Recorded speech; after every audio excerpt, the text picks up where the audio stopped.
Hello, and thank you for joining us to kick off the work week with your 18 WJTS News. I'm Joyce Murrell reporting. The Jasper Police Department was dispatched to the Snitchelbank restaurant and catering parking lot for a suspicious vehicle at around 2:15 a.m. on Sunday morning.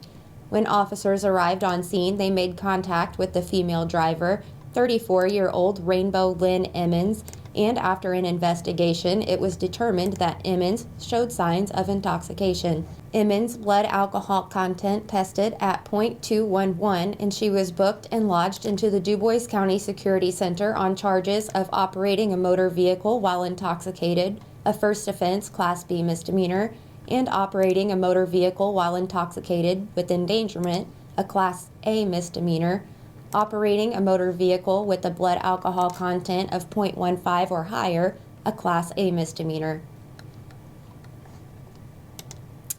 What started as a traffic stop in the early morning hours of Sunday, February 5th, ended in a shootout that sent 2 officers to the hospital and left the suspect dead.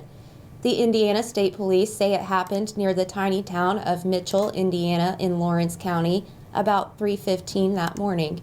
One Mitchell officer and a Lawrence County deputy stopped the suspect, 29-year-old Anthony Richmond, and the police K-9 found drugs. That's when police say Richmond ran, then pulled out a gun and opened fire.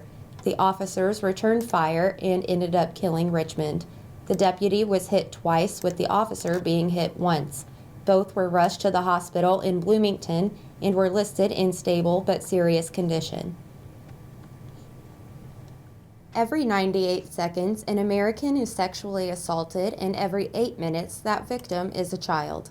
Of the child sex abuse cases that get reported, 93% of juvenile victims know their perpetrator. The DuBois County Prosecutor's Office in SWICAC are pairing up to offer an event to help adults learn about child sex abuse and how to keep children safe. Protecting Your Children, Advice from Child Molesters will be presented in the upstairs training room of the center on 5th from 6 to 8 p.m. on Tuesday, February 7th.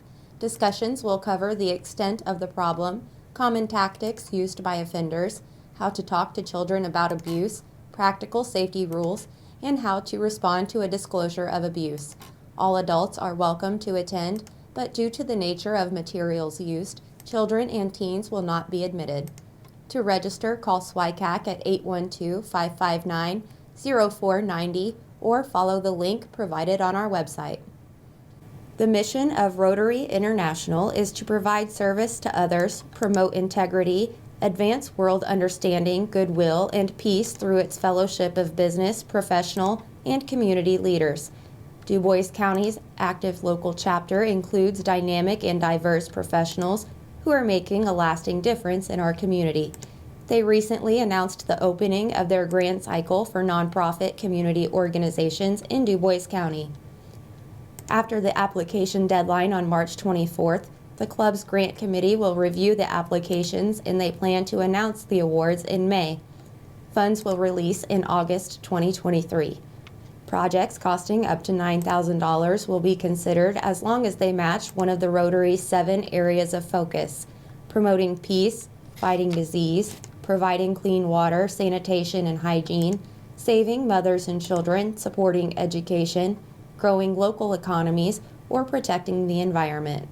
The Rotary Club of DuBois County partnered with 3 nonprofit organizations last year and granted a total of $9,945 in 2022. Recipients included SWICAC for assistance with a security and safety project, Pine Ridge Elementary School's assistance with educational needs and equipment, and Crisis Connections receipt of funding for educational materials. Interested nonprofits can access the 2023 application at www.duboiscountyrotary.com or on the club's Facebook page. Registration has opened for Women's Wilderness Weekend, a women's-only event for learning outdoor skills in a relaxed environment to be held at Patoka Lake on Friday, April 21st through Sunday, April 23rd. The event will start at the Patoka Lake Nature Center and include overnight camping for the duration of the weekend.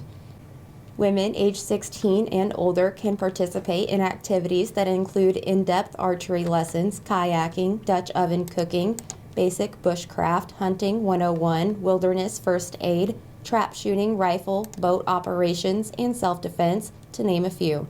Meals will be provided on Saturday and Sunday. Camping will take place in the modern electric campground. Advanced registration, including a fee of $75 per participant, is required by April 10th. For more information or to register, email dreckelhoff@dnr.in.gov or vnelson@dnr.in.gov to get a registration packet. Patoka Lake is located at 3084 North Dillard Road in Birdseye. It is no secret that state government impacts the daily lives of Hoosiers throughout Indiana. While a lot of decisions are made by the Indiana General Assembly, many are made by the executive branch boards and commissions. Legislators can currently serve as non-voting members on some of these boards, acting as a liaison between the legislator and the board. This gives lawmakers little ability to have input on decisions made by the board. State Senator Mark Messmer gives comments. This gives lawmakers little ability to have input on decisions made by the board. Under current language in the Indiana Constitution, lawmakers can't serve as voting members of these commissions. This session, I have authored Senate Joint Resolution 18, which would amend the state constitution to allow members of the state legislature to serve as voting members on these boards and commissions in the executive branch. Senate Joint Resolution 18 would give these boards and commissions a voting member who can be held accountable directly by Hoosiers through an election. Amending the Indiana Constitution is a multi-year process. If passed by both chambers of the Indiana General Assembly in 2023, the measure would have to be adopted again by the state legislature in either 2025 or 2026, then would appear on the 2026 election ballot for approval by the voters.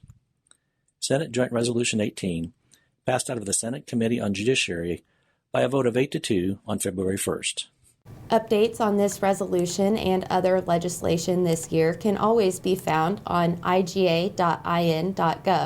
As always, feel free to contact Senator Messmer's office directly with your questions and concerns by email to senator.messmer@iga.in.gov or by phone at 800-382-9467. There's another chance to be a whole lot richer tonight. No one won Saturday's Powerball drawing, so the jackpot for tonight is now $747 million. The lump sum cash payout for that would be $403 million. It's the fifth largest jackpot in history, and your odds of winning are about 292 million to 1. We'll be right back with a check of weather, followed by Kurt Gutzel with sports.